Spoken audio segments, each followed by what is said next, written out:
Yo, what is up, everybody? Welcome back to the Blind Rage podcast with your hosts, Mike and Nick. And today, we're just covering some things from last week as well as some new information this week, which is really exciting to address here. First thing, we're going to be talking about some Vanguard, as well as we're going to be talking about something special that Nick ended up getting, and he is really, he can't contain himself. He's really excited for it. So, as always, guys, you know how we like to start it. Let's crack straight into it. But yeah, guys, like Mike said, we're gonna go ahead and crack straight into it. You know, that is one of the most satisfying things on planet Earth. And I freaking heard Jeff say that the other day. Because he does that a lot of times at the start of his videos, where he'll crack open something that he said, whether it's a G Fuel or whatever, just that auditory sound, man, it is amazing. You love to hear it. But yeah, like Mike said, everybody, we're gonna be talking some Vanguard, but I have to tell you guys, I freaking got me a PC. Finally, I have joined the dark side. I know, PC Master Race all the way. And I'll say this, freaking we're gonna go into it in more detail here in a little bit. But just know, guys, for those of you that watch me, expect some Black Ops 2 Plutonium, maybe some Black Ops 3 Custom Zombies might be coming your way. We're not going to be playing too much on the PC. It's mainly going to be used for streaming.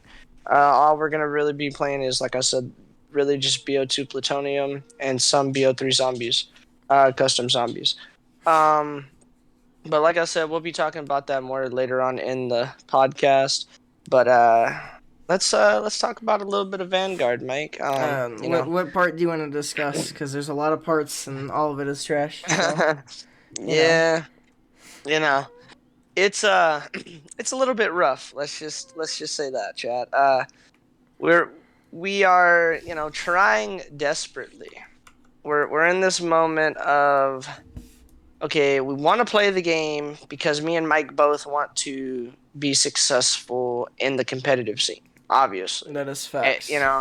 So it's hard for us to we don't want to hate the game. We really want the game to be good and successful.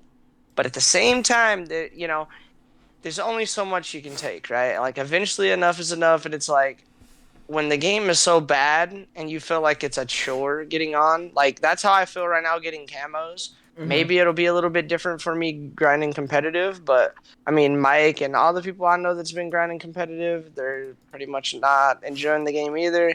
Pros are quitting, leaving.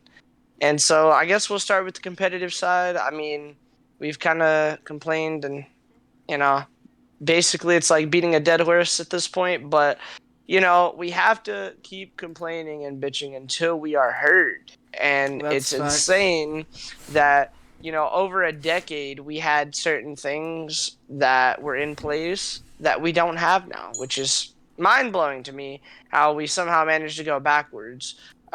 You would think with the league getting franchised and everything like that, I mean, I feel like we've had more problems since it went from CWO to CDO. That's facts. Obviously, not all of that is on the CDL side of it. A lot, you can't help that Sledgehammer's incompetent, and it feels like their children are developing the game, and they've taken 2 vacations in less than 2 months. So, there's that. But, what is it, Mike? 4 maps? Is that how many maps we have in Hardpoint and S&D? 4? Was it 4 HP and 3 S&D? I know. We got Berlin, Tucson, Bocage, Gavutu, and then supposedly, now mind you, this is a supposedly, and this is even pros saying supposedly. Get this, right? Supposedly, we're supposed to be scrimming Desert Siege too, which that map is 3/4 dog shit. But supposedly we're scrimming it. Teams or boycotting that map. Some teams are scrimming it. Some teams just play it to get it over with and don't really care if you win or lose in that map. It's a headache. As far as Respawn, there's really only 2 or 3 okay maps for Respawn. I You mean, know, because Gavutu's horrible. Bokage is just a non-stop headbutt you'll at the get hard point. you'll get my opinions on this in a second. So, okay, I'm sorry to cut you off, but let's address it first because you said Gavutu is bad. No, Gavutu isn't bad. It is dog shit. When I tell you it is one of the worst maps in CDL history, not the worst because Yeah. there are a few that are way worse, but Yeah. okay. First of all, the hill is really it's awkward places for the hill. Not only that, there's contest spots on every map that shouldn't exist. Like you don't have to be on the hill and you can contest or you can soak time, right? But on Gavutu, there's multiple spots that should be G8. And mind you, I'm not a person that believes in GAing spots because I think that's just awkward and weird. When I tell you there are spots on Gavutu that need to be G8, they need to be G8. As well as the fact that, you could go for a whole 3 hills in a row and still be spawning in the same spot, even though you're actively trying to flip. But the game just says no and puts you in a spawn trap. Even if the team you're Hashtag squad spawns. yeah, even if you're scrimming a really bad team, you could lose to the Gavutu because you just get put in a random spawn trap. It's just the luck of the draw. And whenever I talk about, G8 spots, like, okay, top guns on boat, or like I guess it's top guns or T3 on boat, right? Now, normally for S&D, I don't think that's a bad... I think that's a spot that if this game played S&D competitive on that map, I think that should be valid. But the fact for hardpoint, you can see basically all but one hill from that spot, and you can just be a turret. You can be an Octane, but an actual Octane. An actual human turret, and just sit there with an AR. I think that's really, like, cheesy. There needs to be a lot of contest spots that are G8. Like, okay, bring in your topic to Bokage, right?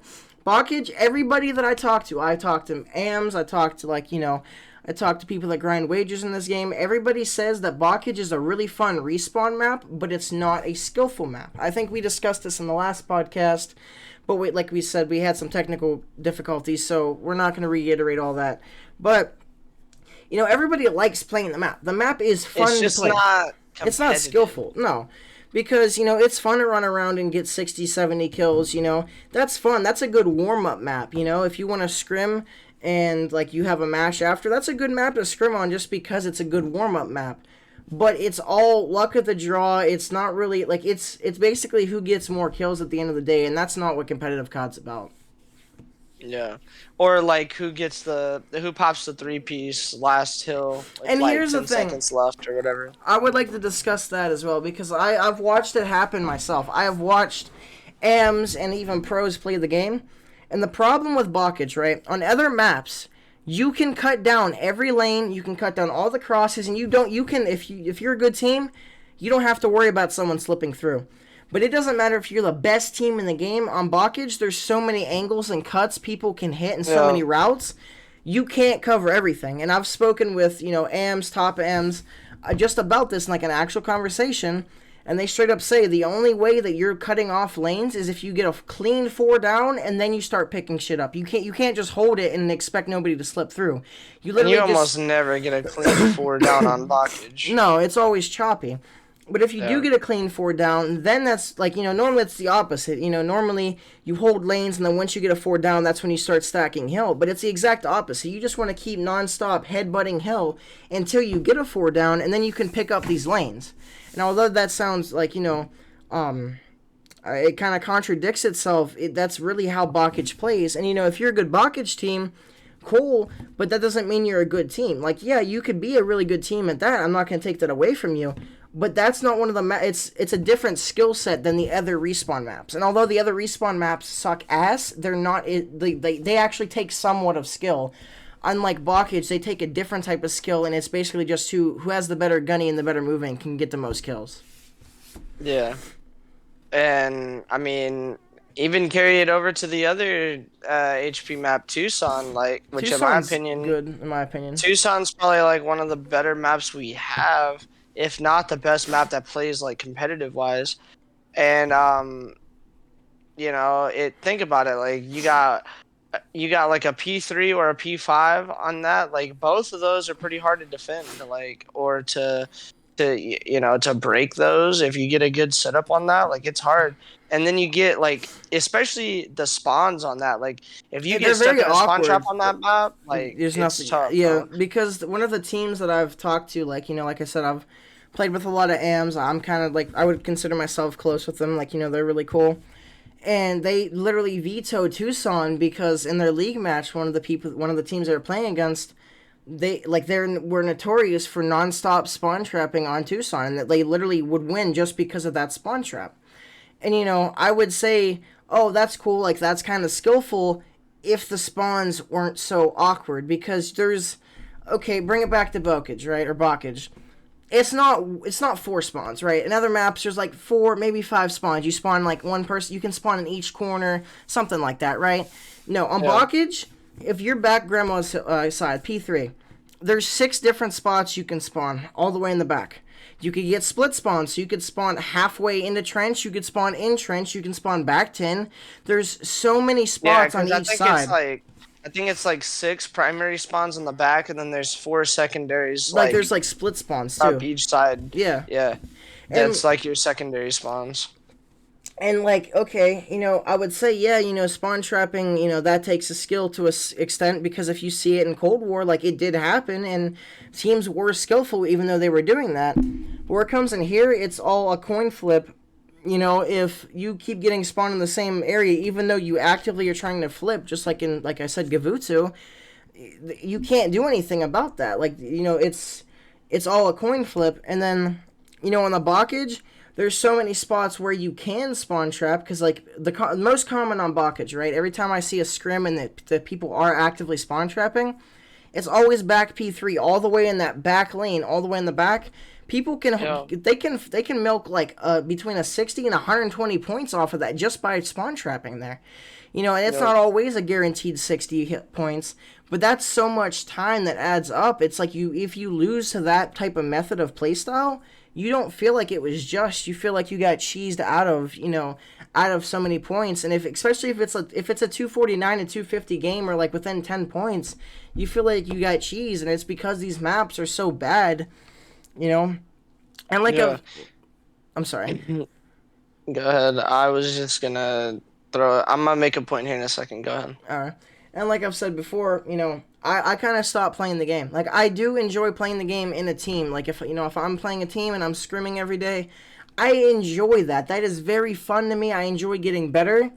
But I don't have the motivation to, because I wake up, I'm a free agent, I'm 16, you can't do much there. You can't play in cups, you can't play in pro points, you can't do any of that, right? And so that I lose my motivation there, and then it's like, okay, I watch people play it, and then I go and play even like games that aren't that great. Like, okay, I like BO4, and I know you don't mind it for competitive, but it's not the best COD. I like it, but it's not the best. But even then, I go watch BO4, and even though there are things I don't like about it, and I play it, and there are things I don't like, I watch that and play that, and I go back to Vanguard, and I'm like, I don't want to come back to this. This is ass, Yeah. and like It's just missing way too many important things that and the things like that it does are have are, staples. yeah, the things that it does have are just unstable. And like I've even talked to you about this, like we can bring this up a little bit later as well. But whenever you do get your PC and you start playing Plutonium, I'm scared you might not go back to Vanguard, because like Yeah. it's like the polar opposites. BO2 is one of the best CODs, and then In my Vanguard's one opinion, of the the worst. best COD, and in my Yeah, opinion, the worst COD. yeah. So So it's it's like like it's a it's gonna no-brainer. be hard for me to want to go to play Black Ops 2, especially BO2 Plutonium, where I don't have to deal with hackers. Because that's been the main thing keeping me away from it for all this time. Is like, if I was gonna go back and play it, it was gonna be on Xbox, and it was gonna be Spin full of butters, hackers, theater all that mods, shit. So like then I was, always back then I was like, all right, well if I'm gonna go back, it'll be like maybe to play some zombies, or maybe it'll be to like trick shot or something like in custom games, but it won't be to go back and like seriously play it. But now that I'll be able to like play against other people, I don't even give a damn about the high ping lobbies, honestly. As long as I'm not getting aimbotted or, wall hacked or whatever, like it'll be a freaking breath of fresh air to be playing the best COD in The worst freaking time too. franchise history, and I'm going from the worst COD to the best. And That's gonna be a great feeling, but having to come back and grind more camos for atomic is gonna be an absolute pain. Yeah. Because right now I have like 17 out of like 39 weapons, so I got like 22 weapons to go to get gold to still unlock the atomic camo. Mike's been watching me put in the grind on the rocket launchers here recently. That's been an absolute pain. Yeah, and then not tracking Um, like okay. Sorry to cut you off once again. We talked a little bit about the competitive, which we can go back and talk a little more about the competitive. But let's talk about just pubs themselves. How yeah, let's none of the let's challenges yeah. track. There's things in the game that shouldn't be in the game. Like You they add. still can't get atomic. You Yeah, still it's can't. impossible. And the game has been out for what 2.5, 3 months now, and you It's still been can't like get the mastery two camo. months, bro. That's crazy. Things don't track properly, or if they do, they don't track. If they do track at all, they don't track properly. Or like in Nick's case with the rocket launchers, he'll destroy, one streak, and it'll count as the camos where you have to destroy three in one game. But yet he'll destroy like 3 or 6 in one game, and it won't count towards the three in one game. But it'll count like three of the regular streak kills on the regular camo. Like it doesn't make any sense, and this game does not have an algorithm to it of what it does and does not track. It's just like everything else in this game. It's literally a coin flip.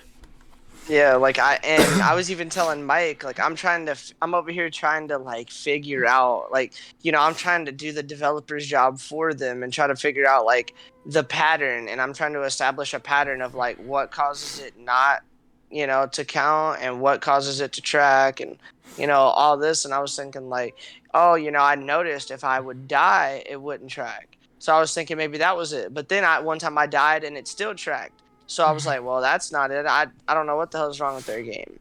And then, I seen that they had changed the Panzerfaust to long shots. I was like, okay, that's one challenge I'll be able to go ahead and get done. So I was going to go ahead and do that. Well, then I did it. I got like 15 or 20 and none of them counted. And I was mind blown. I thought, oh, what the hell? It's still glitched. Well, it is still glitched, but it is possible to get. It just has to be, you have to get long shot direct impact kills. So, Jeff did his in Warzone, and I'm sure, it's probably easier to do in Warzone, but I'm eventually going to do it. But I'm hoping they just get around to fixing it before I get there. I'm going to still have to do the M1 bazooka after I do the M1, what is it called? The Panzerstrike, that thing. So after I do the Panzerstrike, that's going to be a pain. Trying to get these finished up, and then I still got to do like shotguns, light machine guns. I got one shotgun done. Isn't the STG still bugged, or did they fix that? They thankfully they fixed the STG, but it was still bugged for some people for like the multi kills and Like stuff it took like that. months for them to fix that too. That's the sad part.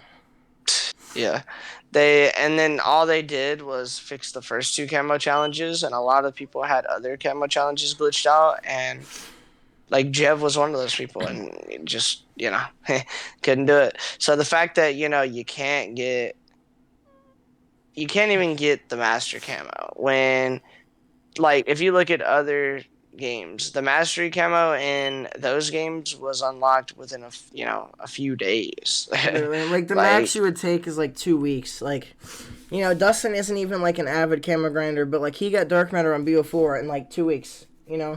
And like that's saying something. And it's not just because the camo challenges were a little bit easier. Like, don't get me wrong, they were.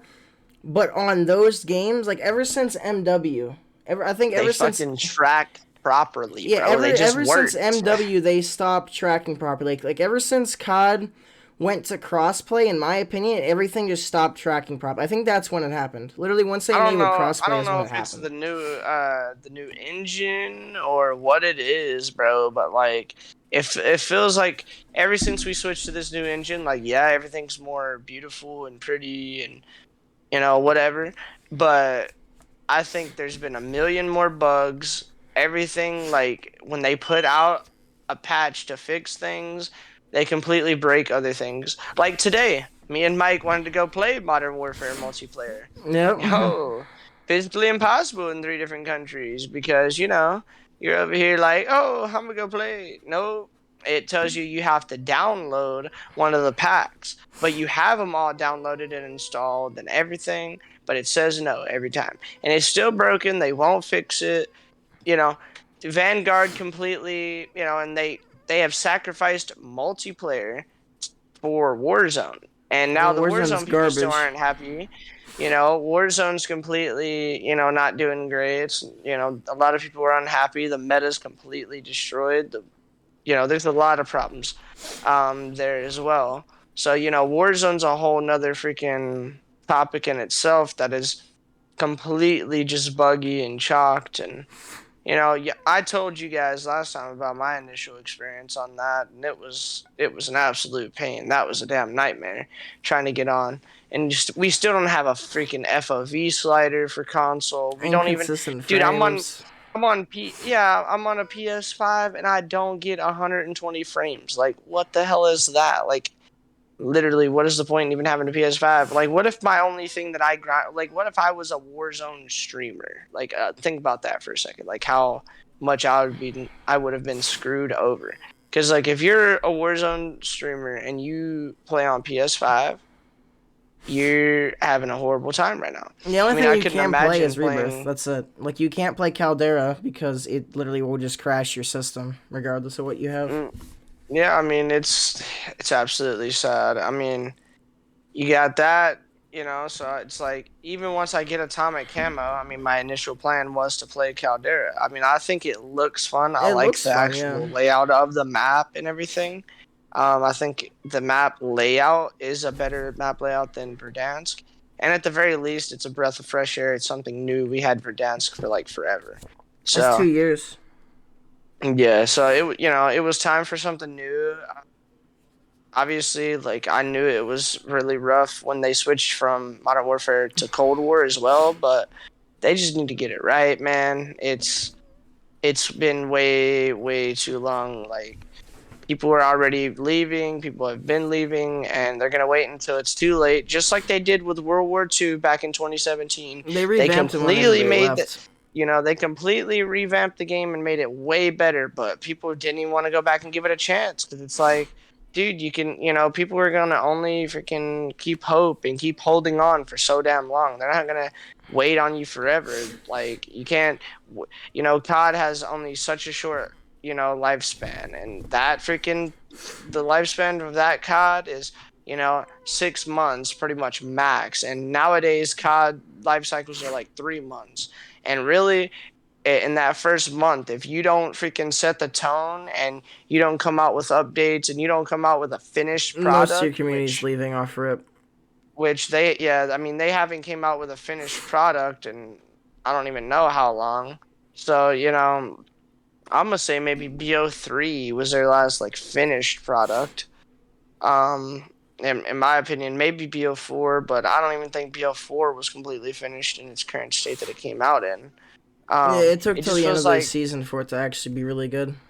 yeah, it just feels like none of these games are ever play tested. They're never optimized properly for, you know, It's like you're playing a beta the entire year, and then when the actual game comes out after you played it for a year. yeah, like once, because it's like, oh, they made the whole game and then they decided which maps they wanted to take out and call quote unquote DLC and, all that. So they make the full game and then they take half of it away from us. It used to be they made a full game and then they actually spent the year making new content to give to add on top of it.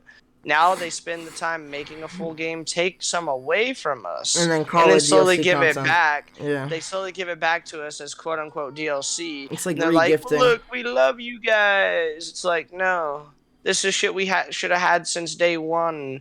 And then it's like, oh, we still can't inspect our weapon, like little shit like that. They Why didn't can't we add that inspect our until weapon? like literally. They didn't add that until like halfway through Warzone of the second year. Like literally can't inspect my weapon in Vanguard. You Like couldn't do it in what? MW either. It literally took, like I said, until like the second year of Warzone for them to even add that. And like obviously, like it does take a little bit of coding because you have to like code the sides of the guns and how it appears in that inspect animation. But it doesn't take you a year and a half to do that. That's something super little that should be done within like maybe a week max. Well, and it's like I don't remember. I'm not gonna quote the guy's name because I don't remember who said it, but I'm gonna steal this guy's freaking opinion on this because it's 100% factual. dude. He said, you sit here and say like, okay, you want to put out as many microtransactions as possible. You love putting out weapon blueprints and shit like that. Okay, that's fine. You know, it's whatever. You want to make money off of But us? don't Well, make the game think $60. smart. Think smart. Use your head. Okay, what makes it freaking so much better when you're looking at your gun? Okay, what our only thing you can do is sit here and shoot, maybe reload a little bit. Okay, would we like to inspect our gun? Yes, we would love to do that. All right, so if you want us to buy a weapon variant or a weapon blueprint or whatever the hell, let us buy it and then inspect our weapons so we can actually admire what the hell y'all made, even though 95% of the time it's three-quarters dog shit. That's like, But, the point is that I'm trying to make is if you're gonna, put in all these microtransactions, don't leave out important features like the inspect, because that isn't just something that we care about. That's also something that can help you make sales. And not just make sales, but help you, because it's gonna help you get people like me to grind the game for atomic camo and stuff like that, because I'll be more inclined to grind for a camo if I can inspect my gun and see how beautiful it is. The only way I can look at atomic camo is in the menus, which doesn't do it justice. And then in game, it looks completely different than it does in the menu. yeah. And you can only see it by shooting and reloading. So, little things like that. It's like that's been a thing for quite a while now. There's no reason it shouldn't have been there at launch. Ranked play should have been there at launch, Yeah, we which discussed that a little bit as well in the last video, which, like, we can go back into it a little bit, but yeah, I 100% agree with you. They said it was going to be at launch, and then it wasn't, which, I held my breath because of it, but I was, like, hoping, I'm like, yeah, ranked play's coming out day one, I'm about to grind wagers and ranked play, and then no ranked play, and then wagers were bugged, and everything was bugged, so it's like, what's the point anymore? I just give up. and you would think like all they would like. Obviously, when I say things like this, I don't. Obviously, I know everything is easier said than done, but they literally could copy and paste the ranked play from World War II 2017 and just bam, throw it into this game. And it would instantly be God tier. Yeah, they could tweak it a little bit, but at this point, I don't even want them to change it because they'll probably completely fuck it up and destroy it. And, That's you know, facts. it'll be even worse. That's why I literally, people, when they ask me, do you want BO2 remastered? My answer has literally been no, only because I know they will destroy my favorite game. I am not looking at that game through rose-colored glasses. I know it had problems, but that game back then was way better without microtransactions, without all the bullshit. I mean, honestly, the way they did it back then, $2 for a DLC camo, god tier. $15 for a DLC, pack, god tier. That's how it should have been. That's how it honestly should have stayed. I get people like say like, oh, you need to go this way of doing the whole seasons and all this. No, dude, COD should have stayed doing their whole thing where they did DLC 1, 2, 3, and 4. Yeah, they say it splits up the community, whatever. Even if they wanted to not sell it as individual DLCs, give us the maps for free, but still do it in that same format that you did, because it Where was they God actually give a tier. fuck. It provided hype around the game, like you could guarantee that people are going to come back during the new DLC. I mean, yeah, that's kind of what they do with these seasons, but no one gives the first fuck about anything that's going on in this season. Nobody cares about the battle pass. Nobody cares about the freaking new stuff that's in the shop or in the store or none of that shit. The only Mid people maps that are actually do, garbage. the only people that actually do care about that shit are just Content YouTubers who are creators, yeah. making freaking content off of it and shit like that. It's not people who genuinely care and want the stuff.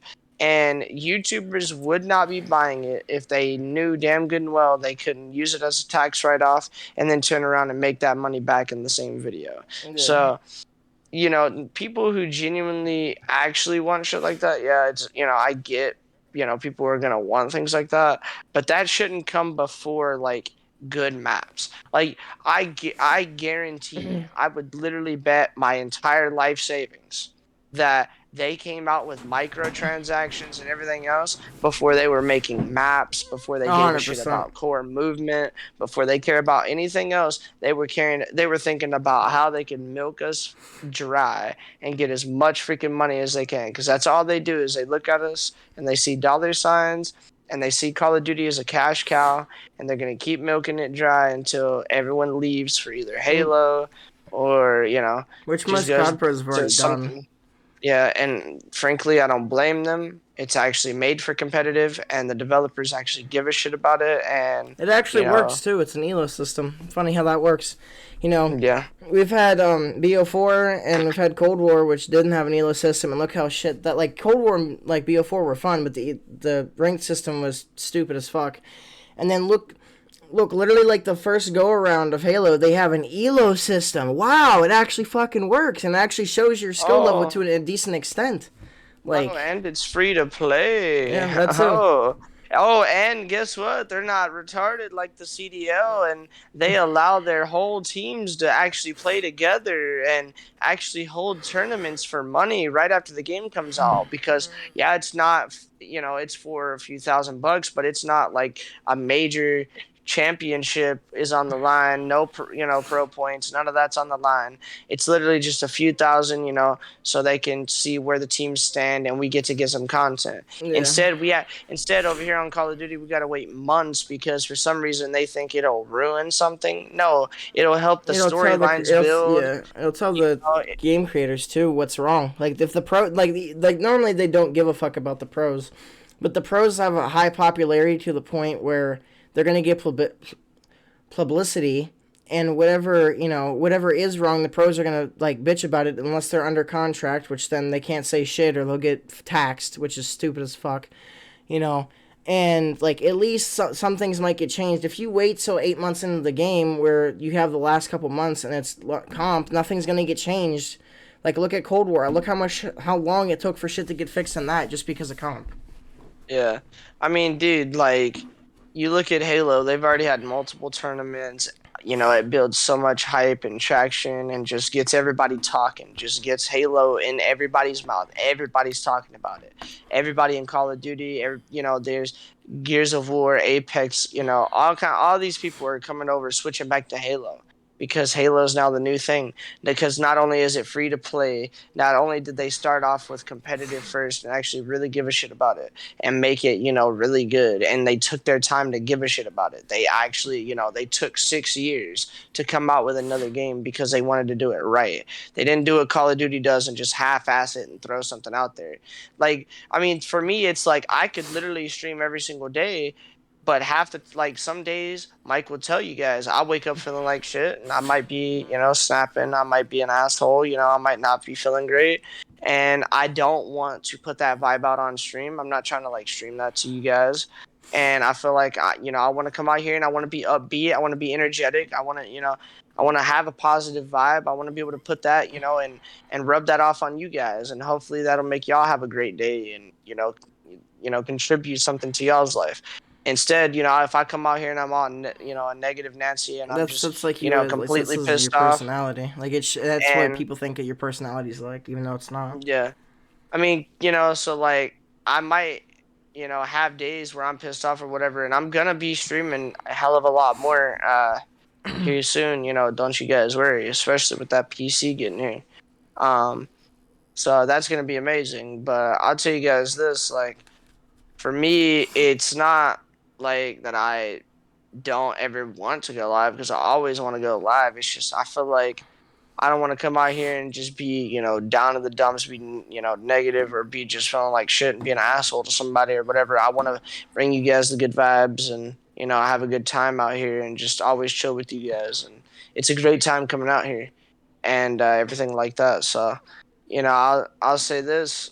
It's not just when it comes to, you know, COD or when it comes to anything. I just need to stream no matter what I'm playing, whether it's Grand Theft Auto, even if I'm playing It's all that, like, I content. need to stream it, just to be out here, just to be, vibing with the chat. The Nick Nation is amazing, and, the more I stream, the more I can get out there. And I'm really thinking about getting everybody that I know to, you know, because there's a few people, especially like my baby Abby, need to get her to download Twitch, and need to get, you know, my parents an account on Twitch, get them to follow me. You know, your boy's desperate out here.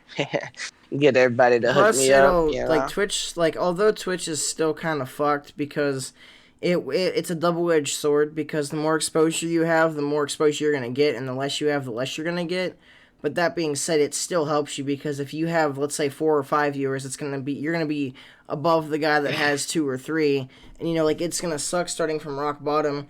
But YouTube, the algorithms once again are a coin flip. They're 100% random. You know, it doesn't really matter. You could have 1 million subscribers, and it doesn't matter because it'll send the notifications to 10 of them.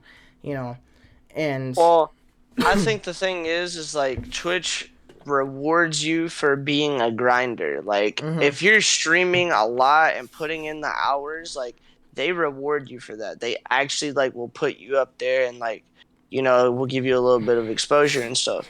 But as far as on YouTube, like you could stream all day every day. If you don't have that sub count, or if people just don't know to be there, they're not gonna be there. It's not, yeah, you know, it's they're not like gonna put you out there. Like YouTube doesn't give a shit. They're like, oh, this guy with 1,030 subs, yeah, like I don't give a damn. Like he's live again. Like who gives a shit? Like so, you know, it's, and I don't want anybody to think like, oh, you know, the YouTube's going anywhere, because I definitely am gonna keep posting to that channel. I just need to get back into the whole video making process and get back into that whole, you know, shebang. Um, Obviously, I don't know fully. You know, I still got to discuss a lot of details with Mike about like how it's gonna work, like behind the scenes with PC. You know, with yeah, me being on the I'll set that PC, up and and help you with that, hundred you know, percent. we got a lot of behind the scenes to do between all that. You know, of course, because Mike's gonna be helping me set everything up, and I don't know if you guys can even tell on here, but we got a little bit of a different setup going. I'm like rearranging the setup, and you know, after we get everything set up the way I want it, I'm gonna you know, basically do like another room tour and go through and show you guys everything, and show you guys the new PC, and show you guys, because now I got like my face cam is over here, so it's like a lot closer up to me. It's like 3 feet away instead of like 5. So you know, I definitely think, I don't know, I think you guys will enjoy it more. I personally kind of like it. I don't know. My mom, it's like my mom told me, you're always moving your stuff around. And it's like, I don't know, I kind of just like the change. I like to mix it up, keep, you know, keep things fresh, stuff like that. And, you know, plus I felt like it was time to change things. You know, I got a PC coming. I wanted to rearrange it, make it, you know, fit in properly. And I felt like everything was great the way I had it. But now that I have a PC coming in, I think it would be better to have it set up the way I have it now. Obviously, I got to keep, you know, just testing different things out, trying it. Um, I kind of like the way that I have this monitor like angled at the corner. That way I can like I can actually slide up under it even easier now, which for those of you that don't know, like when I go to like slide up under something like this, this muscle right here in my back, absolutely, like I have a pinched nerve there, and it absolutely will kill me if I'm not like, because I'll spend way too much time leaning forward like this instead of like actually being leaned back in my chair and relaxing my back. So I need to like lean back in my chair and then like slide up under it and then have like the screen here. So that actually like benefits me a lot. Maybe you know, I haven't really played on it yet, so I can't really, you know, maybe it'll help. Is that's the thought process at least, chat. So just letting you guys know like kind of where we're at and giving you guys like a little sneak peek behind the scenes. But we will be going in depth and giving you guys a video on that, like showing you guys everything once I get the PC. And I mean, you guys will probably get to see like where the the face cam is set up, and like, you guys will see how it's different. I have a couple Because ideas I'm to gonna help you be set streaming. it up for your PC. But like your face cam, I have a couple. Like seeing your room now, I have a couple ideas on how to make your face cam look really good. But I'll Yeah, discuss that with you off stream. yeah, of course. Yeah, we gotta, you know, it's gonna be a whole lot, chat. But basically, I don't think I've said this yet. It's supposed to be here on the 5th. So we still got a few days in between then and now. So I still have, that's why I have my laptop still set up here. Obviously, the 15-year-old Acer, she's done me well. Um, I obviously would give that to my parents. It was my aunt's for a while who gave it to my parents initially, so it's pretty much their laptop. I've just been using it forever and a day. Um, Um, my parents aren't really tech savvy, so they don't really care enough to use it, but they're wanting to get on there just for the certain little ins and outs, little things they need to get on there and do. Uh, but it won't matter to me because I have a big old beefy PC and I like it, love it. all that being said, I actually have it pulled up. I'm gonna like allow it to be on the actual.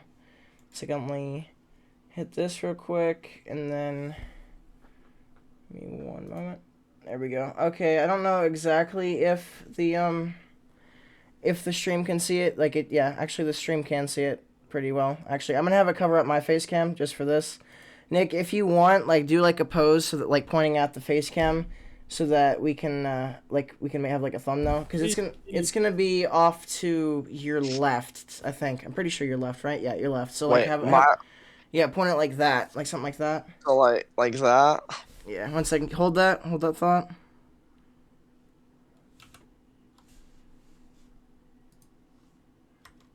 Okay. Okay. Um. So I guess right now we'll go into it just to like show you guys what's all inside of it. Give me a second. Have that set up. So let me pull this up. Should it should be more organized. Chat. It should be way more organized. Okay. So if I scroll on this, it should be chilling. Okay. So hit interact. Where is interact at? Alright. So I guess we'll start going through this right now, just so because Nick specifically wanted me to make sure you guys know what he has in it, because it's gonna be a common question from everybody. So we bought it off he bought it off a Newegg. Hopefully you can still see that. I hope. So it's bought off of Newegg, as you can see, which is just a regular PC manufacturer, or not manufacturer, but it's a retail seller. 1 second, let me hit interact again because it's being really weird. Alright, so it has a i5, not or 1104. I'm dumb. 11,400F CPU, which is pretty good. 2060 RTX 2060, which 2060 cards sometimes do have a little bit of problems, but so does pretty much every graphics card. And for the price that he got it at, it's pretty much a steal. 16 gigs of RAM, just because pretty much you can't play any game nowadays with less than 16. Pretty sure it's clocked at 3200 megahertz. Pretty sure. No, 3000 megahertz. So it's the same as my RAM. And then it has a 512 gig NVMe SSD, which instead of it being, like one of those classic SSDs, actually, I'll show the camera right now. Let me pull this down real quick so the chat can see it. So let me get rid of that. So as you can see right here in my system, okay, I gotta get rid of the effect. Well, okay, that's not fun. Okay, you know what? We're gonna just chalk that because we're not doing all that right now. Okay, so basically the SSD, instead of it being like a regular SSD that you plug the cable into and then it plugs into your motherboard, it is essentially a RAM stick that goes into your motherboard, so it boots a lot quicker because it doesn't have to go through all those cables. 1 second, let me hit interact once again. And then next, it has like basically the basics. Comes with a keyboard and mouse because that's like the go-to. Most companies do sell keyboards and mouse. This is the front, sides, as well as the insides, how it looks. That being said, guys, since this was what I recommended to Nick, because as you guys know, I have given myself this title to an extent, but Nick also basically said that I'm essentially his manager when it comes to tech shit. Absolutely. Whenever it comes to anything financial or when it comes to tech and it involves anything YouTube or gaming related, I'm the go-to Pretty guy. much anything behind the scenes, he's the guy that helps me. He's definitely the channel manager. Just anything, I you know. basically manage everything but his bank account. So Yeah, pretty much like when it comes to YouTube or Twitch channels or just helping with I mean, obviously I edit my own videos, but he's edited for me in the past, like for the Blind but Deadly montage. just different things like that. Like he's always been there to help behind the scenes and stuff like that. So, Mike's always coming in clutch when you need him. So Also, so you guys can in fact see, I hate that this does this. It's really annoying.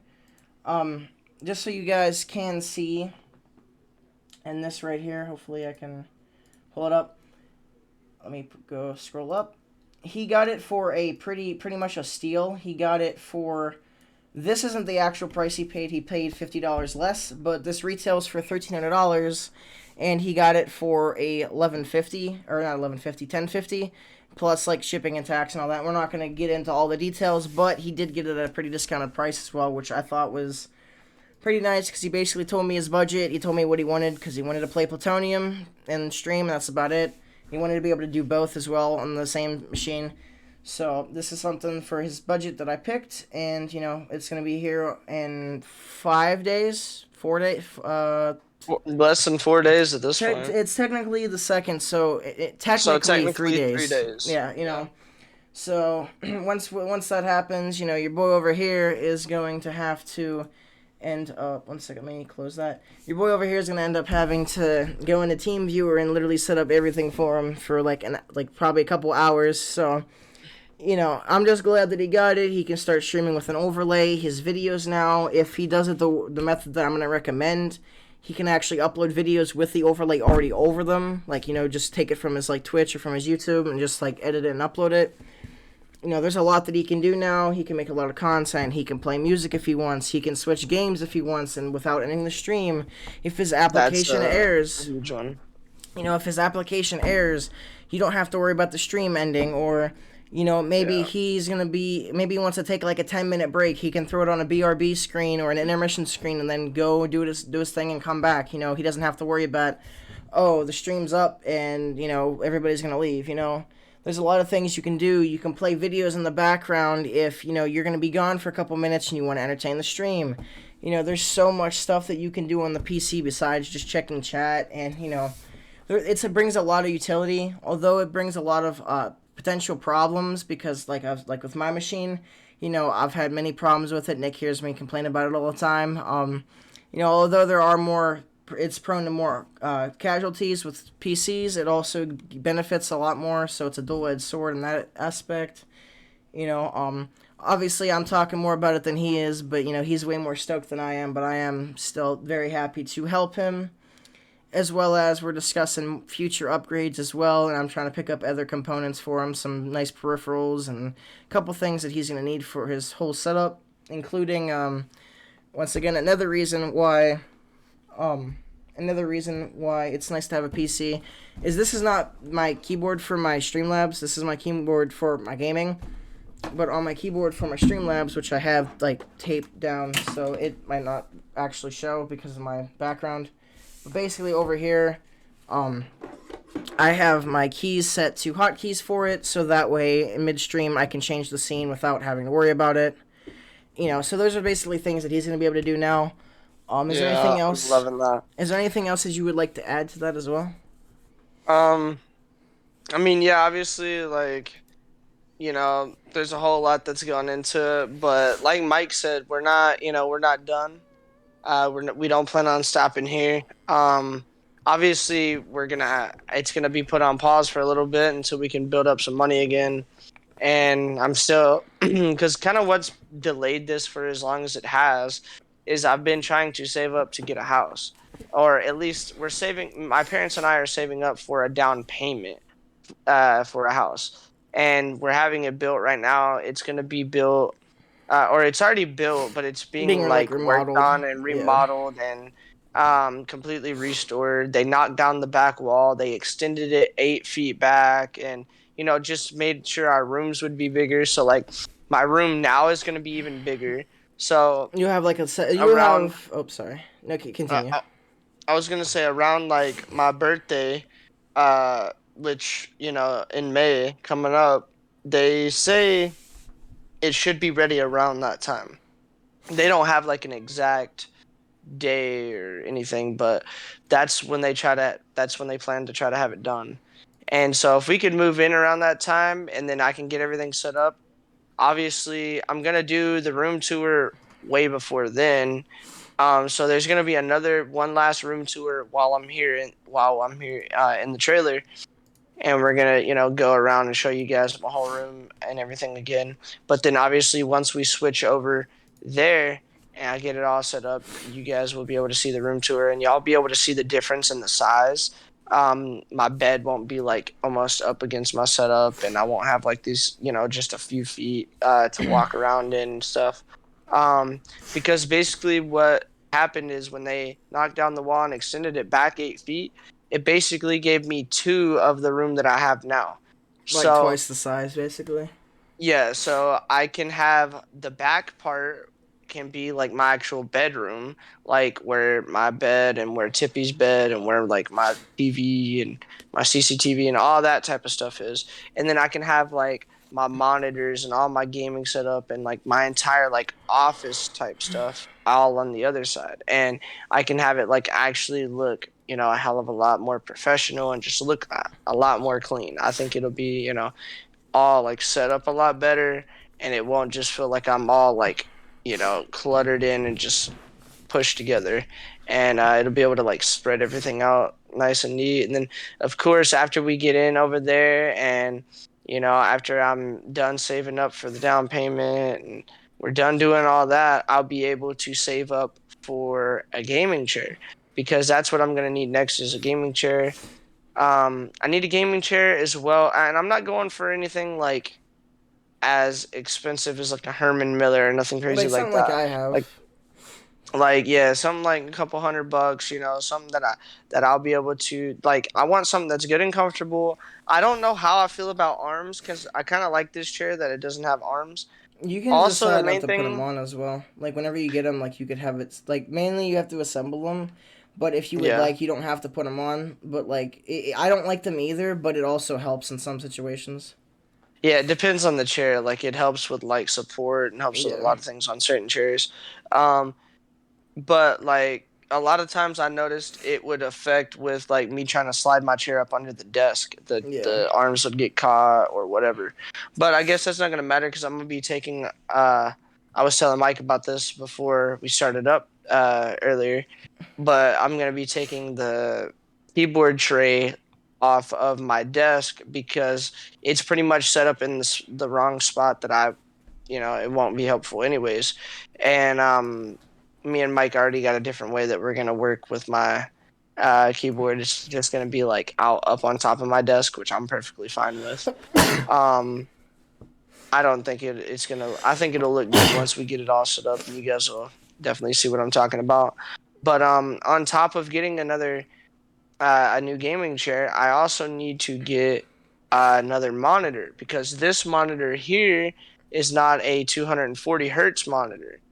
Obviously, I'm not going to be playing games at anything higher than 120 on the PS5, but when I have this PC and I'm playing Black Ops 2 Plutonium or Black Ops 3 Custom Zombies, I'm going to be wanting that 200 frames or whatever the highest amount I can get is, because me being blind, it doesn't matter as much as it does with other people, but it's still, hey, I'll take every freaking all the frames I can get. I'll take Yeah. every little bit of advantage, every little bit of extra frames I can get, I will take. Yeah. So that would be God tier, and then once I get that monitor, I'm You probably can gonna get a try to get VESA one mount that as has. well. If you get like a Yeah, VESA mount, it can have all three monitors on like an axis, and then that way you can move them all where you want them and just have them to your desk.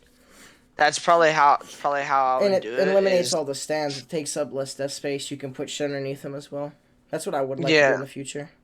that's definitely what I'd end up doing. Because once I buy the third monitor, then I would get the mount to hold all three, and then I'd have them all like set up, because basically I already have these two. I got the one here, and this one here would be used for reading chat. This one here would be used for gaming, the one in the middle, and then the one on the left, that's going to be for like if I want to look anything up, or like if I want to pull up freaking Discord, or if I want to pull up whatever. Mm-hmm. That's going to be just my extra that I can pull up whatever on. And I think I won't use it anywhere near as much as like these other streamers or Some like streamers have Mike like or 5 some or of 8 these other monitors people. attached, which is a little overkill.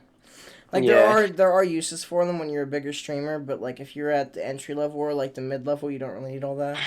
Yeah, Um, like I could definitely get by with just the two, but if I'm gonna buy a third monitor, which the 240 hertz one, I'll probably be, uh, I'll probably be still reading chat on the Dell, which is the 24-inch.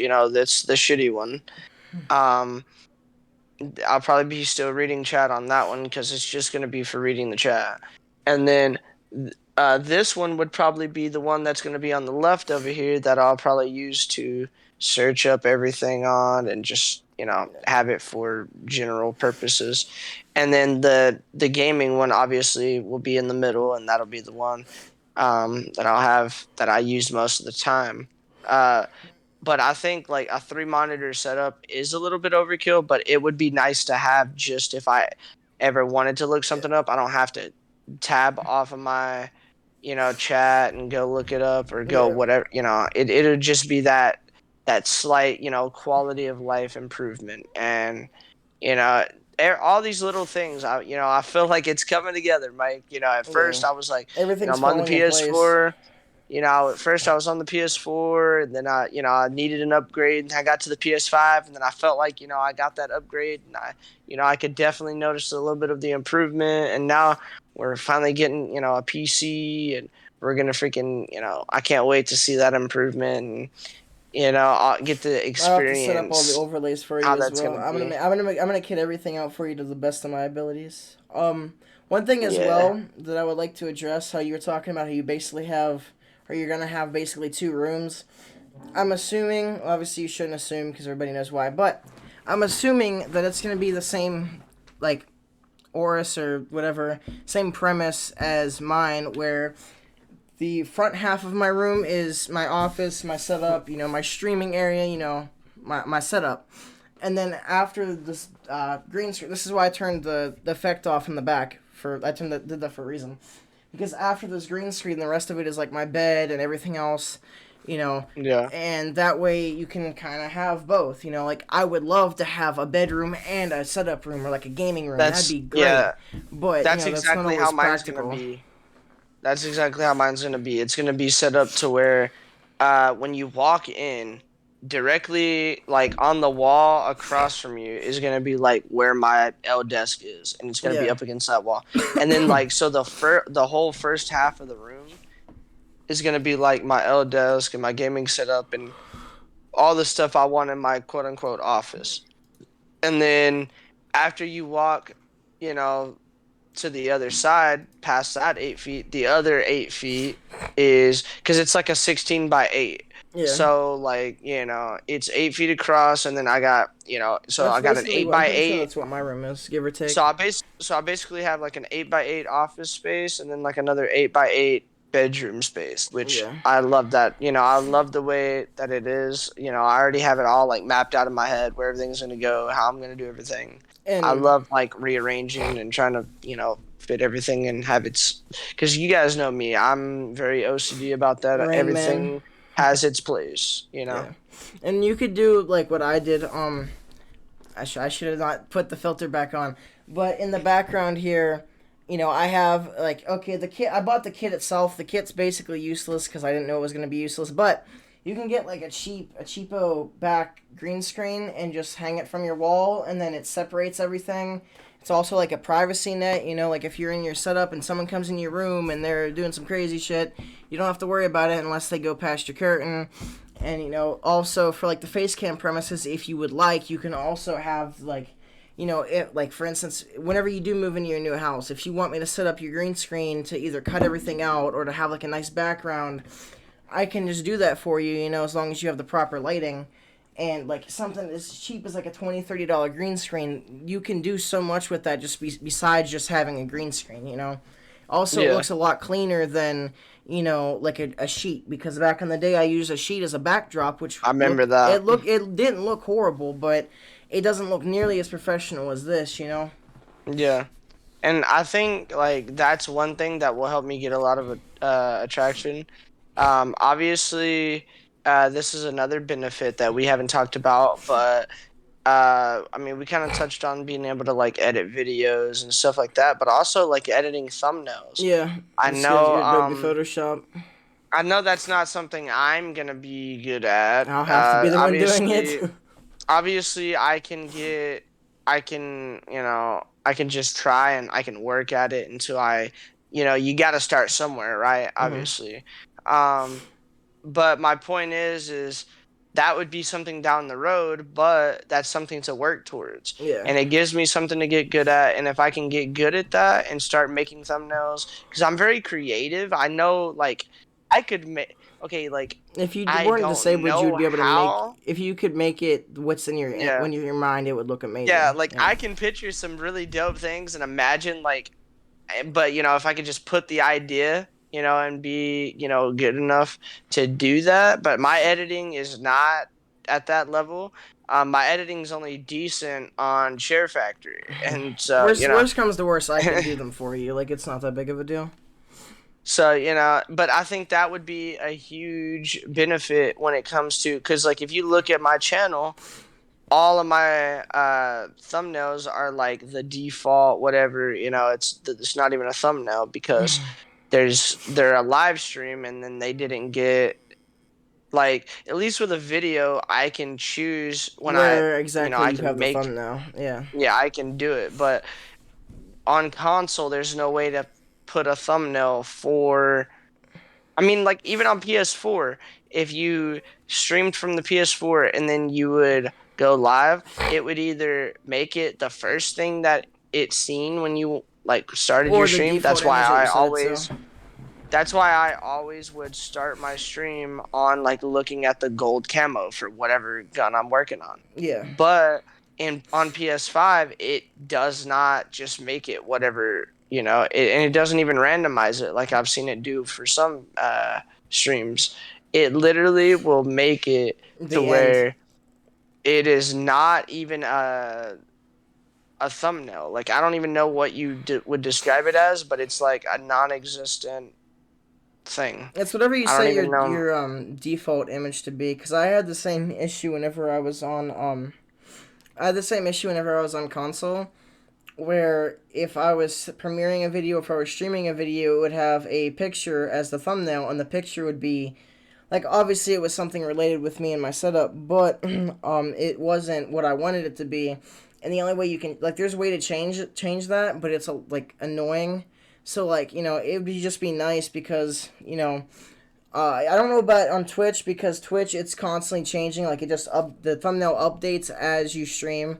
So like, Yeah. if you're like, let's say you're doing like halfway through the gold camo, well, it might pause at a certain part throughout the process, and then have that for Well, the and thumbnail, it and then wouldn't. it auto updates every couple minutes.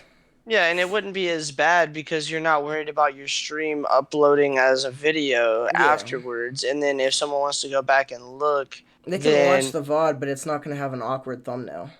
that's what I'm saying. Yeah, it's not gonna, like, you're not worried about how the thumbnail's gonna look when they go back to look at it.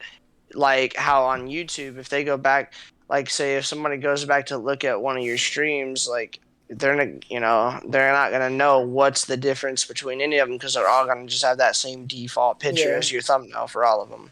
And that's like what my last like 6 or 7 streams have all just been that. And that'll be another thing that I think, will just help me look more professional. Eventually I'll get like a better like background, we're gonna have the freaking, uh I can even custom make you a overlays, all background. I that just have to stuff. get Photoshop again. But another thing is that I've discussed this with you off camera, but also you could do what a lot of streamers like Murder Show do now that you're on PC, which, mind you, it will take a little bit more hardware. Like, not your hardware should be fine, but it's obviously going to use more of the hardware. But you could, if as long as you have Streamlabs Prime or OBS Prime or whatever it's called, you can. I'm pretty sure you can stream from YouTube and Twitch at the same time.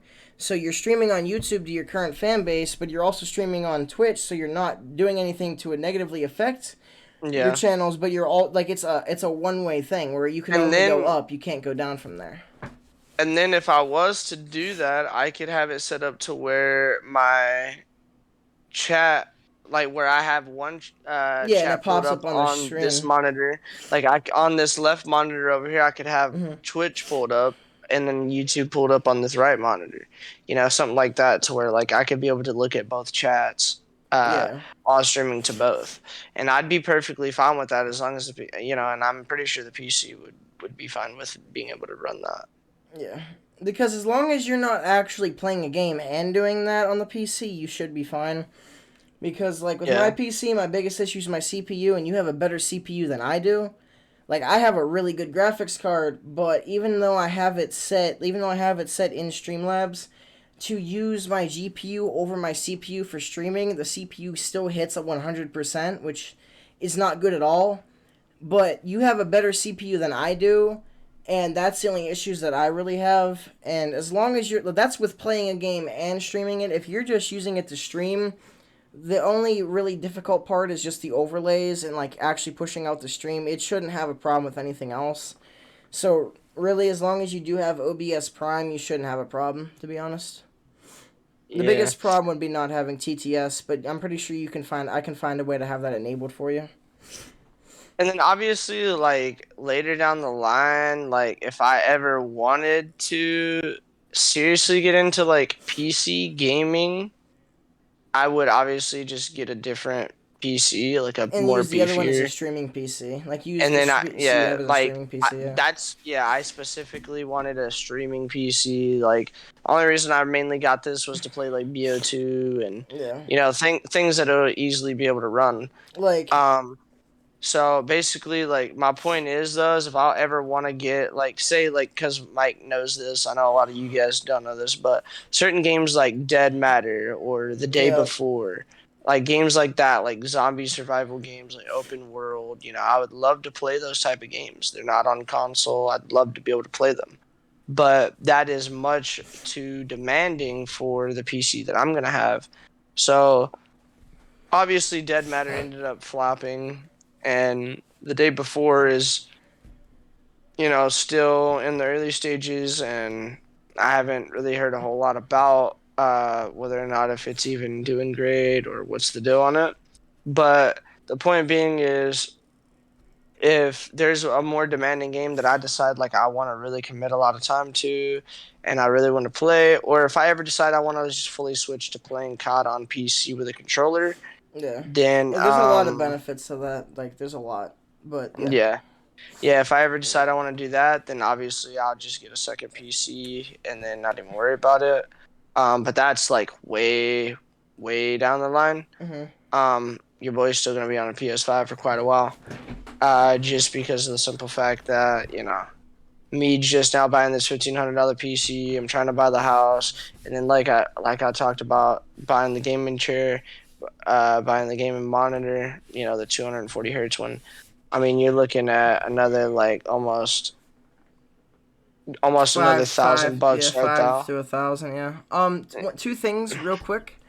The first thing that I will say is the reason why I could have okay, there's like a whole it's like a shifting system, like balancing, right? So if you wanted the PC only for streaming, and I mean only streaming, you could do what Bursta did, which, well, mind you, whenever he played PC Cold War on his streaming PC, he got like 70 frames. But what you could do is you could get one of the best CPUs there are, and then like a 1030 or he had like a 1660 or 1650, and that's not for gaming. That is for streaming. And I could have done that for you because Plutonium isn't super hard to run, and it would have been a little bit easier for you to stream. But I wanted to give you that balance because you want a good balance so that way you can play games like you can play Plutonium and some of these other games that aren't going to run well if you have a really bad GPU. But also, I didn't go completely gaming performance related and go with a different set. Also, that being said, can you hold down the fort for a few moments because there's something that I have to do really quick, and then I will be back. And I know obviously you have no problem occupying the stream's time. Yeah, no problem. No problem. Yeah, I pretty much will tell you guys, it's been. I'll just say it like this, guys. It's not been that we didn't want to bring a podcast, to you guys. We did. We definitely love doing the podcast, getting to sit down It's just the way that everything was going down between the holidays and between, me and Mike just not feeling good, and the way that everything went down, it just, we just ended up chalking it up for a few weeks, and a lot of people thought that we were never going to come back and not make any more podcasts, and they thought like, oh, they missed one, all it takes is you missing one, that's it, now the streak has been broken, all this. It's like, yeah, we know we're gonna miss them here and there, but we love doing the podcast, coming out here and just having a good time, chatting it up, talking about what's going on in our lives, and bringing the good content for you guys, because I think it's a really good time just coming out here, and not just sitting here vibing and letting you guys know what's going on in our lives, but also just getting a lot off your chest and talking about things, and sitting here, especially like, you know, it just kind of explains to you guys like why certain things are the way they are. Like, why did we miss so many days or so many podcast, streams and so many episodes? We kind of, break it down and explain to you guys. Why have me and Mike not been streaming or playing as much Vanguard as we could have or should be? It's because we, like we discussed, with all the problems with the game and with everything going on, it's really hard to sit here and play day in and day out and stuff like that. It's a lot different than like back in the day, like when BO3 first came out. BO3 was like the first time I enjoyed a game since BO2, and when BO3 came out, I literally would play that game all day. As soon as I got home from school, I played it nonstop until I was being forced to get off by my mom. And then when my mom forced me to get off, sometimes I would even wake up, wake right back up, and go over there and start playing again, and then play all night, and then act like she, pretend like, oh, let me go over here and go to sleep real quick, and then she'd come in there and wake me up, and then bam, I'd be going to school or whatever, and then the whole day I'm at school, I'm over there thinking about it and thinking about like, oh, I'm gonna grind this gun out when I get home, or I'm gonna work on the headshots for this, or I'm gonna I'm gonna shoot this down or whatever. And I remember specifically grinding out like diamond rocket launchers and getting gold on the KN-44 off the rip, with the KN-44 being my first gold gun, and then getting diamond launchers after that, and grinding it out. I remember that like it was nothing, because I grinded that right off the rip, and that was a hell of a lot of fun, just hopping on there, enjoying it. And when a game is fun like that, like you actually will sit there and it doesn't feel like it's a chore to just hop on and be like, oh yeah, let me sit here and grind for a while, and nah, like you willingly hop on, like you could literally, like, if a game was good, I would sit here, stream for 5, 6, 7, maybe even 8 hours, and then after the stream's over, take like a 20, 30 minute break, and then I'm wanting to hop right back on. Like that's how it should be. When the game is good, that's how it should be. Like, and back in, BO2 stuff like that, like, shoot, bro, I'll hop on there, I'll be playing all day. I might take like a 20-minute break, hop right back on. And I'm like, it's just way too good, man. Like, I can't help it. Like, the game is just way too enjoyable for you to, want to take too much of a break.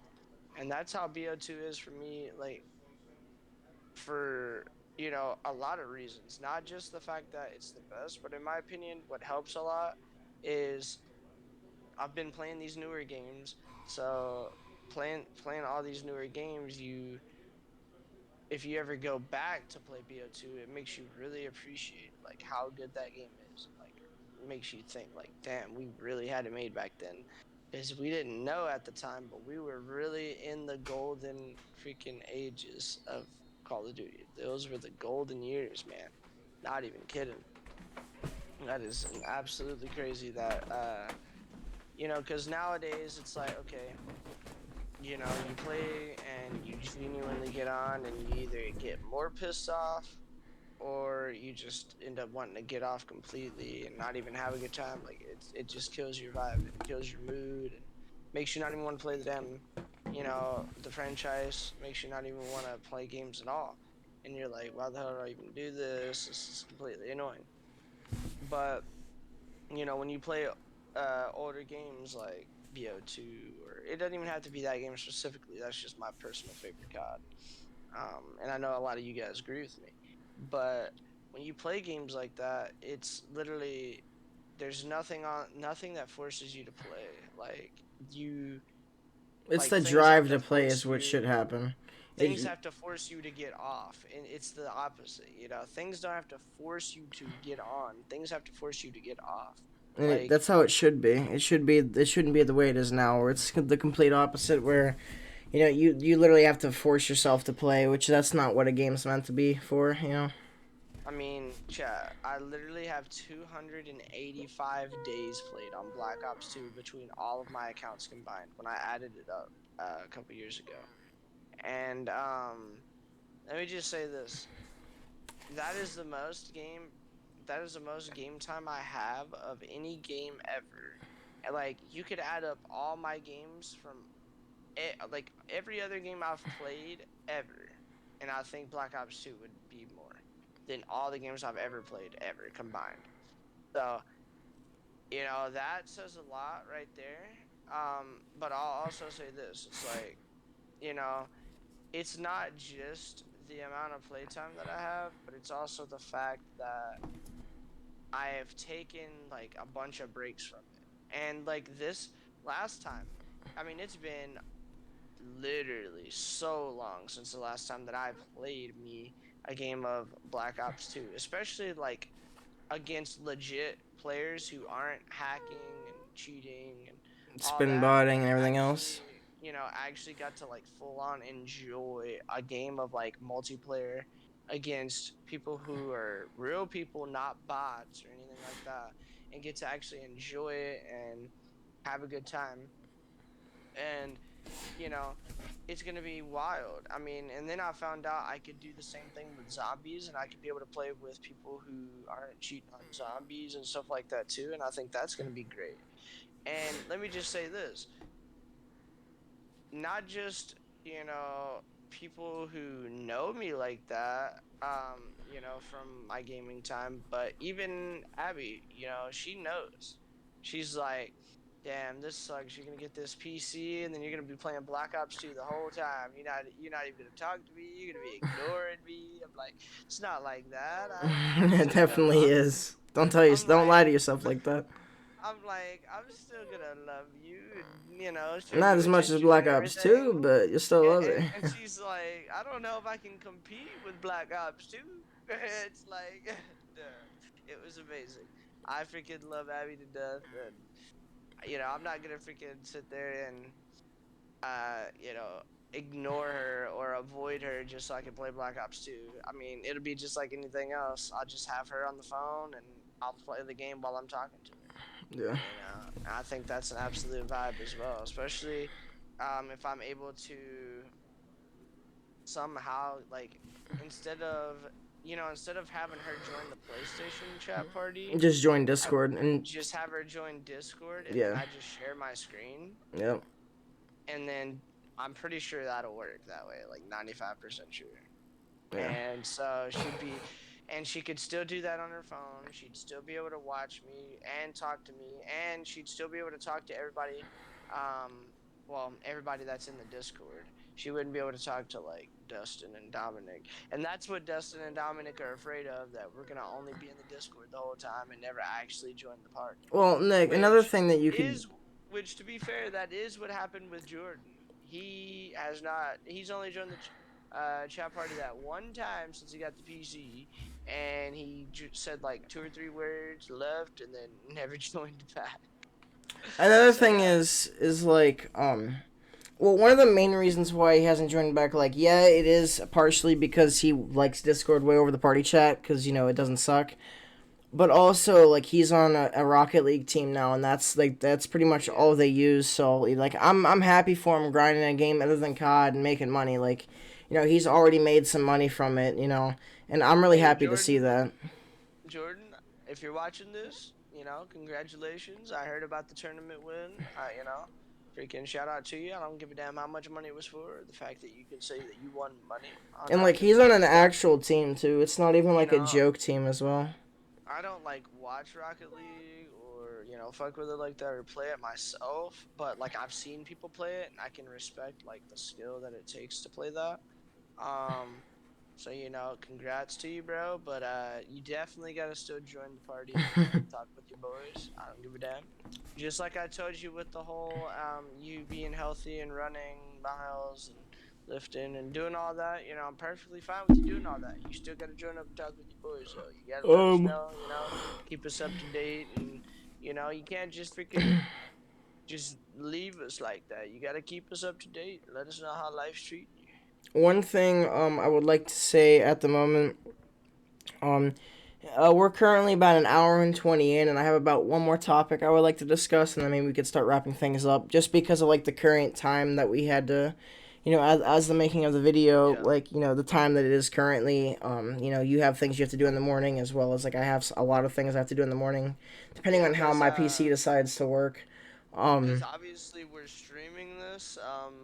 But if you're not watching this live, it's currently 2 a.m. for me, it's 3 three a.m. for for me. Mike. Yeah.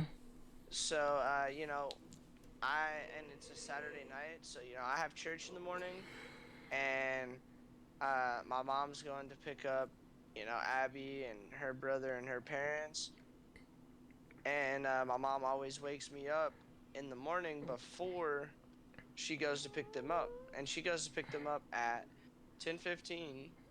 My mom wakes me up at 9:30, so 7.5 hours from now, I have to be up. So that's why Mike is saying that. And mainly more for my benefit, not his. Mike Well, knows that. also me because Yeah, but like my PC is gay, so. well, yeah, your situation, I get with your whole PC situation. But as far as like you having to necessarily be up at a specific time, like it's It's more just of gonna like take I a know you long said time. that more Yeah. for like my benefit, like Yeah. because you could do the whole PC thing literally at any time of day. It just would take a Um, long time. That's all. you just want to go ahead and get it knocked out early, Yeah.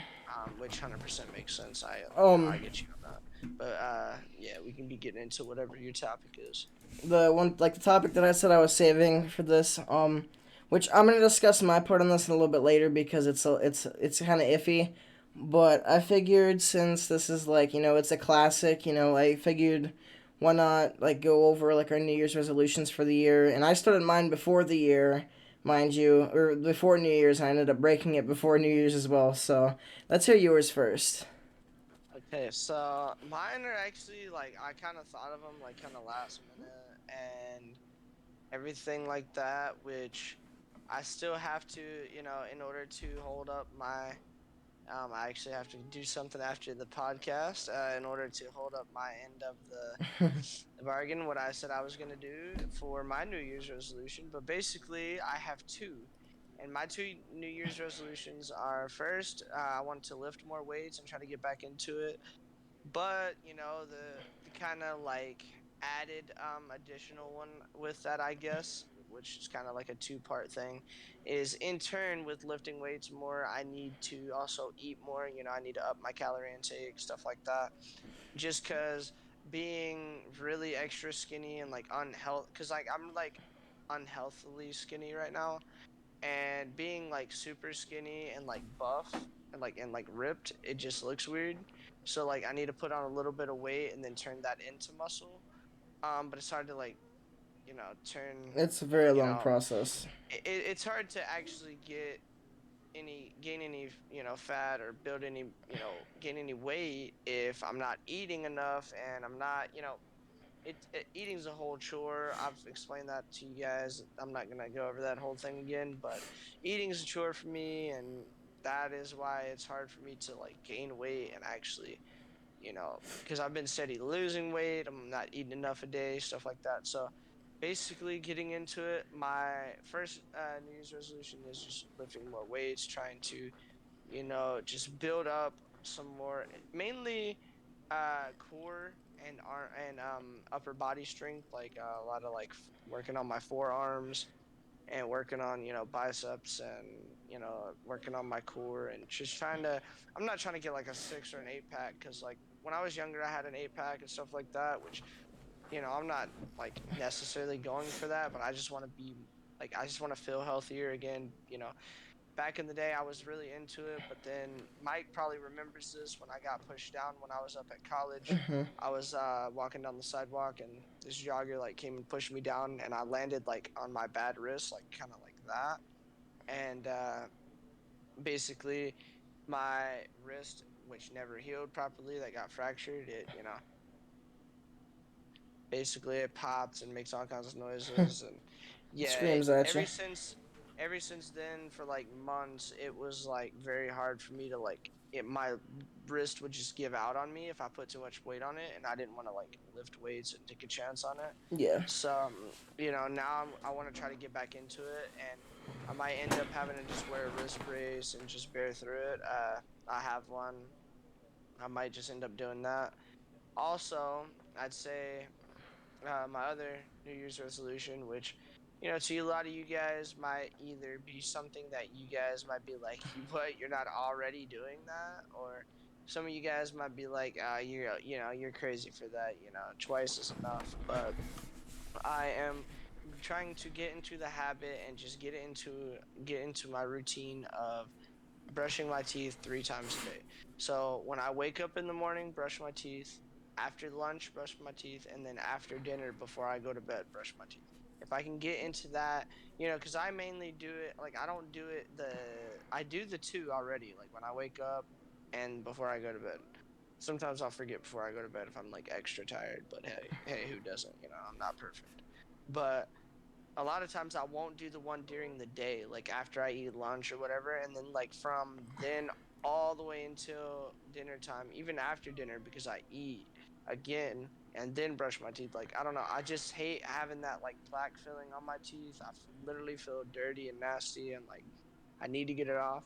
So that's what I was referring to when Mike first brought up the whole resolutions thing. Is after this whole podcast is over, since I had ate not long before this, and I didn't brush my teeth right after eating, because I always like to wait at least like 30 minutes after eating before brushing my teeth. Uh, I'm gonna go in there and brush my teeth before bed and stuff like that. Obviously, so it's just something that I'm trying to like maintain, and everything for me, another thing that I'm gonna have to do is just even if I have to make it something fun, like I'd say even if I have to implement like something on stream to where it's like I'll grab that 20-pound dumbbell that I have in my room I over have like here, a channel point reward on you Twitch know if you get affiliate. Literally, like, yeah, okay, you gotta lift this many weights, or oh, brush your teeth. Like, yeah, or like it's like, oh, or I'll just tell myself however many kills I get, that's however many it I should be how have many to do deaths. with It should be how each many arm. deaths you get. I think that would be even better because that's like it's a punishment if you do bad. Yeah, that's true. Um, so yeah, like however many deaths I get, that's how many curls I have to do with the 20-pound dumbbell. With either I could do each arm, which is probably what I'd do. So say like I have 20 deaths, then I got to do 20 with each arm, you know. And thankfully, for the most part, I'm playing free for all, so I'm not having more than like 20 deaths for the most part each game. So thankfully, I'm not playing like Dom, where it's like 50 deaths. I'm over here like for 10 years just dying, 5 sets of 10 on each arm, Holy. Yeah, or because like I yeah. definitely couldn't just do 50 in one go. Like I'd have to do like 10 switch, 10 switch. Like Your I'd arms have to, would be jello because if you don't work out in a long time, like I've experienced this myself. Like I have worked out and I used to work out a lot, and if you don't do it on like a regularly basis, like whenever I hit the leg press after like 2 years, I was doing 300, which was easy, but after my legs were like jello, and then like now I'm up to doing 500 and I feel normal, but like if you don't do it for a while, your legs or your arms or whatever just turns into straight jello and they're sore for like a week straight. yeah. It's just like with running. If you haven't ran in a while, then you should go back to running like that. Like Yeah. man, your legs will be just destroying you the next day. But I mean, to me, it's just like both of my things are things that if I can make it a part of my routine, I'll be fine. Like The if hardest I can part is get getting into the started. routine, yeah, if I can get into the routine of brushing my teeth 3 times a day, just like either some people say just do it after every meal, but to me like I don't want to wake up and eat breakfast and then brush my teeth after breakfast unless I wake up really hungry. But for the most part, like I don't eat breakfast when I wake up, which I guess like that's part of the problem right there. One of the they say most important meal of the day, and I don't even eat it. I don't eat breakfast Um, either. I eat dinner. That's it. yeah, I wake up, and I brush my teeth, and then I go like 4 maybe 5 hours without eating anything. Then I'll finally eat something, which is like my quote unquote lunch. And then after that, I'll wait until like between 7 and 9 to eat dinner, and then I'll have dinner or whatever. But 2 meals a day is like a third of what my doctor recommends. Um, so and it's my problem is I want to have like bigger portions, like bigger meals, like two big meals instead, and I need to have like a bunch of smaller meals spread out. Like one thing I like to get a lot is like get bananas. Like if I get like a bundle of bananas, I like bananas. I could have that. If we get cereal, I can have that as like a meal. And then I get my mom to have like those little mac and cheese bowls. Those would be like one meal. But the problem is like if I don't actively have my mom go and get those and like It's not gonna stock up on happen. those, Yeah. then like if I go in there, she's like, "Oh, there's stuff in there." It's like, okay, well, the stuff that's in there is like full on like dinner, like full course dinner meals. Like, Yeah. It's not I'm like not a trying to go snack. in there. Yeah, I'm not trying to go in there and make me like, a freaking full blown like steak or like, meatloaf. I'm not trying to like, I'm not trying to make all this type shit. Like, no, like, maybe I need to pull like a Wings of Redemption and get some banquet meals or something. I don't know. Banquet meals slap, especially if it's basically meal prep. Like if you stream a lot, they're good for meal prep. Yeah, and I think that would be good for me because like I don't want to go through the whole process of actually like making the food. So like that's why I like the whole mac and cheese bowls. You just warm them up, whatever. But mac and cheese gets old after a while, unless you're that one guy on YouTube that only ate mac and cheese for And it Thanksgiving like it straight. depends because like mac and cheese, the brands are so inconsistent. Some are really good, and then some are really watery, and then some are really rich, and then some are really not rich. It's a hit or miss. Yeah, yeah, it's definitely a mixed bag for sure. But I guess enough about my whole New Year's resolution. What tell everybody what your New Year's resolution is. All right. You've already broke it. Okay. I have two. The second, not. Fuck, I'm stupid. The second one I kind of thought up on the fly, but it's something that I really need to start sticking to because it's also something that I broke before New Year's because I normally am a strong-willed person that if I say I'm doing something, I'm doing it. But the past couple years, I haven't. I procrastinate and shit, and I just like tell myself, "Oh, it'll be all right," but it's never all right. Okay, so the first one, it goes back to like a month ago or a couple weeks ago where I had a tryout for a team. I didn't do bad. Did average, but I did. It's like the Hook situation, you know. Whenever Hook started playing bad, he wasn't playing bad. He was just playing below his average, you know. So it wasn't that it upset me. It pissed me off. Like I'm like I like You just weren't living up to your expectations and yeah. like to your standard. Like I wasn't holding myself to I was holding myself to my standards and I wasn't reaching them. And it was like I know like the competition. We dropped two maps out of a full rotation of S&D and Hardpoint. We lost two maps. So like we only dropped two maps, but I was mad because like I wasn't winning my gunfights. I wasn't winning things that I should be winning. Like I clutched a 1v4 and got a 4 down. That's it. And like, "Oh, that sounds amazing, a 1v4." Yeah, but like for me that's usual even against high tier players. I've aced against high tier teams on the GB ladders, on like the wagers ladders. Like I can be a really good player. In And other words, like the list should have been a lot longer of like things he did in that like that yeah, like I should have had a lot period. more than just those two. Like, I don't really care if I'm super flashy. Like, yeah, that stands out, but I didn't stand out. And that's what pissed me off. And, like, the dude told me, I told him, like, I haven't been playing recently. I've had a lot of things going on. Is there a way that I can do another tryout in the future? And he's like, yeah, sure. We hold more than one set of tryouts. And I told him like, yeah, I didn't perform to my standards, and I really am like hating myself for that. you know, but that being said, that got me in my head, and I was thinking like, okay, like mind you, when those games where I did bad, I didn't do horrible. Like I would go -1 or +2 or whatever, but like it pissed me off because normally I had 50 kills and then 2.5 minutes in hill.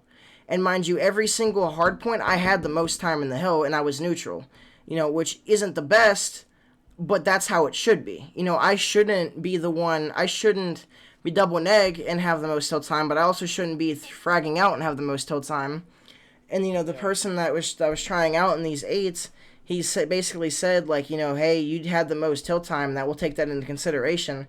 But in my head, I knew, I'm like, I'm not getting accepted because I played below my standards, and in a sense that lit a fire under my ass. Like if you guys are popular on Twitter or like no Twitter, Optic Hex put out a tweet. And it was a video, and basically it said, you can take days off, you can have sick days, you can spend days with your family, but if you want to be the best player that you can be, don't. That's fine if you want to do all that, but don't do that and then expect to be the best player you can be, and don't be mad when those players that did sacrifice all that are above you. And, and it was thinking to me, like, okay, I took a week and a half off of COD, and, like, it really sucks that I performed that way. And, like, it made me, it genuinely pissed me off more than if I got joked. And I was losing gunfights to people that I shouldn't even be losing gunfights to. I should have done 100 times better than I did, and that made me mad. So my resolution was every day that I don't play COD, every day that I don't hop on and I'm not grinding GBs or wagers, I'm going to shoot 1,000 bots a day. So if I don't play COD that day, I shoot 1,000 bots, And some days I shot 2,000, 3,000 just because I wanted to have my aim straight. And, and I kept that up for quite a few days. And then, I got on the routine where I didn't even hop on COD, because it's the same dilemma. I don't have a team. I'm underage. I can't compete in challengers or cups or pro points. So it's like, okay, well, I'm kind of stuck in a rock behind a hard place. What's really the point, So I got kind of stuck in that loop. And then I started playing Tarkov. And, it's a really, really difficult game. But even getting joked in Tarkov, I had such a good time. Like, I actually didn't want to come back to COD. And, like, if I did have a team every day and I could scrim every day, I would love that. I would hop on every single day and I would want to grind. And I just haven't want to do that, So, in the future, once I do get my PC fixed to the extent where I can start playing again, I'm going to have to try to hold myself to that standard, unfortunately. Because although I don't really want to play COD, neither does Nick. At the end of the day, if I want to be an AM or a challenger, I have to. So it's like more of a job than anything. And Which is kind of what I was talking about when you were gone. Like, it's sad that nowadays you got to force yourself to get on. When back in the day, you had to force yourself to get off because the COD was so good. Now it's so shit. It's like, it's so bad, bro. The situation we're in. To wrap it all up, the last part of this whole resolution is before I lost my job in the resolution, I was saving up to upgrade my PC, which I still am. I have my motherboard on the way, and I have my CPU right next to me. But I had over enough money saved. Like, in the span that I was spending my money, if I would have just saved that money, I would have already had my PC upgraded. And, that, like, okay, cool, you just don't have an upgraded PC. Like, I still get good frames. The problem is I can't stream. And if I can't stream, or if I stream at really low frames, I can't play in wagers because now, now they made it a rule where you're forced to stream. Okay, and that's the reason why I didn't play tourneys is because I'm forced to stream. So I can't do those two, and then some GBs, there's a setting where it's like PC but with stream or whatever, like plus stream, So I can't, I get limited so much, and it really sucks because, I don't have an ID, so I can't file for unemployment yet. I don't have a job. I don't have a whole pool of money to save up, and I need to stop, like, procrastinating and buying things or buying food and stuff that I know, like, it's impulsive buys. I need to actually, like, I had my family, I told them, like, every week I get paid, take money out. I'll tell you how much to take out, take it out and put it in my savings so I can't spend it. And They did that twice, and I told them every single week to do it. I'm like, can you please do that for me? Oh, I will. Can you please do it for me? Oh, I will. And then 2 weeks later, it's still in my account, and I end up spending half of it on food because, we didn't have food made a day, and I was hungry. And it's stuff like that where I need to, be a stronger willed person. And once I do stream every day, so that's like there's two parts to that, right? So the first part's saving up to get my PC upgraded, which I still need like another $800 or $900 because I have to pay my friend $100 to reassemble everything. So not only that, but also once I do get it set up, I want to have a streaming schedule. I would literally be streaming every single day if I can get 100 plus or like 144 plus frames in every game that I play while I stream. You know. And that's definitely like to kind of add on. That's also like another one for me. That would be my third.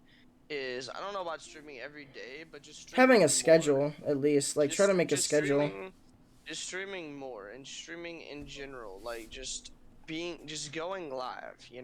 Not going a day, without at least putting some thought into either streaming on Twitch, streaming on YouTube, Or or grinding posting towards videos towards something, YouTube. you know. Or like, yeah, trying to do, even if I'm doing something behind the scenes, at least if I'm actively doing something to better myself or better the channel in some kind of way, or get some content for the channel, then I feel like I've did my part for that. And here's my And take. it doesn't have to be a full-on like video, or an 8-hour stream.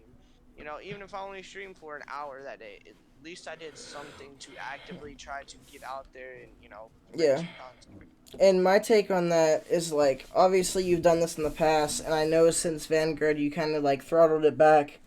But I don't think it should just be like pointless streams. Like, yeah, obviously grinding for camos and streaming it, that's not really that pointless. But I don't mean like that. I mean, like, you should start up your stream and have a goal. Have a goal to get more subscribers. Maybe hit a donation goal. Maybe hit a viewer count goal. Maybe hit a view goal. Or try to, like, force your way to get monetized, Or, like, if you're on Twitch, right? Like, I'm close to getting affiliate. I just need a couple different things. But, like, if you start going on Twitch, make your goal to get one of the things done for affiliate. Get another thing done for affiliate. Each time... yeah, if you're streaming and getting guns gold and all that, that's great. Like, more power to you. But that's a worthless stream, not like entertainment value, but as far as like value or like progression, it's not really doing much. You're just sitting there doing the same thing. Now, if you set a goal and then you try to achieve it while you're doing that, it's even better. Yeah, I get what you're saying. It also gives you more motivation when you stream as well. Because like if you're like basically I am actively doing something, but it's in game. And you're saying like actively do something in game, that's fine, keep streaming that, but also have something that you're actively trying to do for the stream, like either actively try to hit a subscriber goal or get a donation goal or try to get Twitch affiliate, whatever. Actively try to do something related to the stream and keep the chat like to where they'll be interactive and try to want to help out, because a lot of people love that when they see you're at a certain, like, because when I have in the past put like, road to 400 subs or road to 250 subs. And then inclines people to do that as well. Like, it helps you out just by putting that in there. Yeah, certain people were like, "Oh shit, you're on the road to this many subs. How many are you away? Oh shit, you're only like 9 away. I got some boys, and like bam, yeah, and it gets the ball rolling, shit like that. Like, so I definitely know what you're talking about for sure. One thing as well, before we go ahead and wrap it up, I would like to say, as far as all that, one thing I would like to do after like I set up your overlays and all that, I would like to set you up on Twitch and YouTube as well. Because, like we've said before, you intend on, if you ever get Streamlabs Prime, just try to stream on both platforms at the same time, so you're progressing both. But also, like, obviously make a video on your YouTube. Like, maybe, like, make a shorts clip. Like, how you put, it's under a minute, exclamation point, or not exclamation point, hashtag shorts. And you make a video saying, hey, guys, check out my Twitch. I'm going to start streaming over here. And I would probably just do it on like the community tab. Like, do it like a post on it. And with that being said, it helps you so much on Twitch because, like we said, it's like a hierarchy. The more viewers you get, the more viewers you're gonna get. But also, Twitch, in my opinion, is more supportive than YouTube, because on Twitch you can host somebody, you can raid somebody, you can tell everybody in your stream to check this person out, and it's way easier to do it on Twitch. As well as, if you're hitting those viewer counts and like you're hitting a lot of viewers, then you're more likely to get more viewers in the future. You're higher on their following list. Not only that, but notifications on Twitch actually work for the most part. And not only that, but what I've been trying to do a lot here recently is I'm streaming, right? At the end of my stream, I used to just end it. Even if I didn't have a good stream and I had viewers in here, I would just end it. Now, even if I do have a bad stream, I think, okay, well, you guys, I didn't have the best stream, but I'm going to send you over to someone that's going to bring up the vibes, that you English that you guys might enjoy watching, and then by hosting and rating other people, in return, like, even if you don't expect it, in return, they end up, like, building that little community, and then they bring guys back over here and back and forth, and people start to see you as a person, as a streamer, as your personality, and it works so much better than YouTube because you can be so close-knit with other people, and it's, like, actually connected. It's not like YouTube where you just drop a link and, here, check this guy out if you want to. Like, you force the people to go to their channel, or, like, their channel's premiered on your channel, So, like, it's just more, it solidifies everything more, and I think it helps a lot of growing streamers, like, grow a lot more, like, especially at the lower end. Hello?